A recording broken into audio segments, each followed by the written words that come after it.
विष्णु विधाता। ओम जय लक्ष्मी माता। ओम जय लक्ष्मी माता। मैया जय लक्ष्मी माता। तुमको निश दिन सेवक, तुमको निश दिन सेवक, हर विष्णु विधाता। ओम जय लक्ष्मी माता।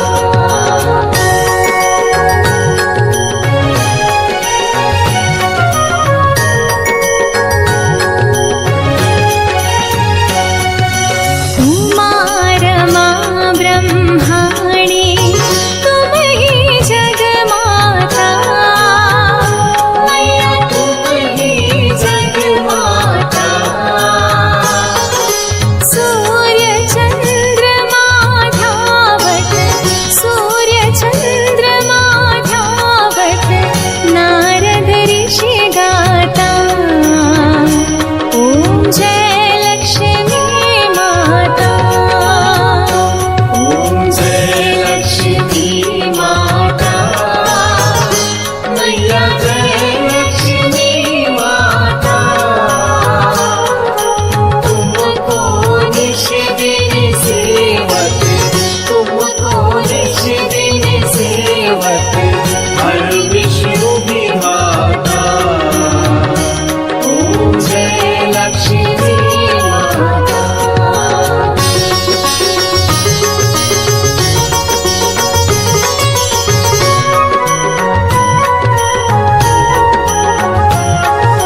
दुर्गा रूप निरंजनी, सुख संपत्ति दाता। मैया सुख संपत्ति दाता। जो कोई तुमको धावत, जो कोई तुमको धावत, रिद्धि सिद्धि धन पाता। ओम जय लक्ष्मी माता। ओम जय लक्ष्मी माता। मैया जय लक्ष्मी माता। तुमको निश दिन सेवक, तुमको निश दिन सेवक, हर विष्णु विधाता। ओम जय लक्ष्मी माता।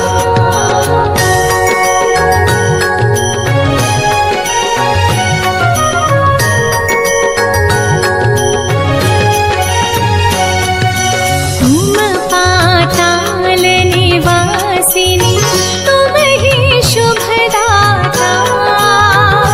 मैया तुम ही शुभदाता।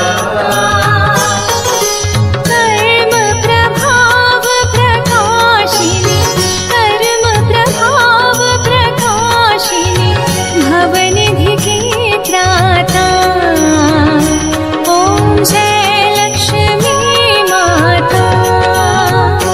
ओम जय लक्ष्मी माता। मैया जय लक्ष्मी माता। तुमको निश दिन सेवक, तुमको निश दिन सेवक, हर विष्णु विधाता। ओम जय लक्ष्मी माता।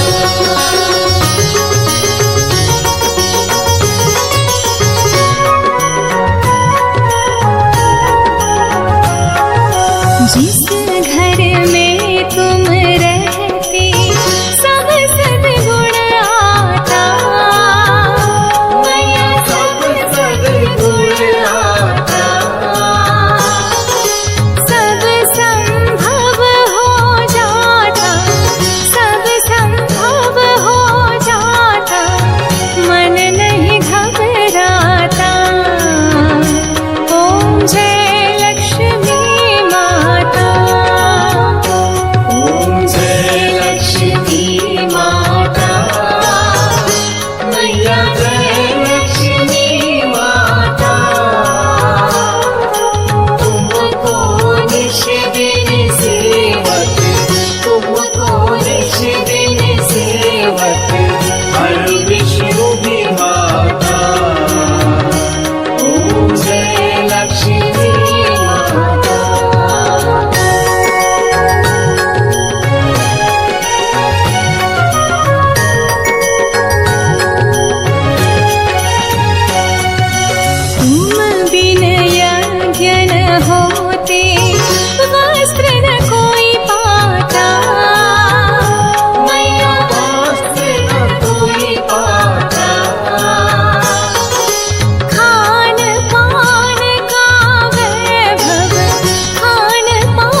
झिकी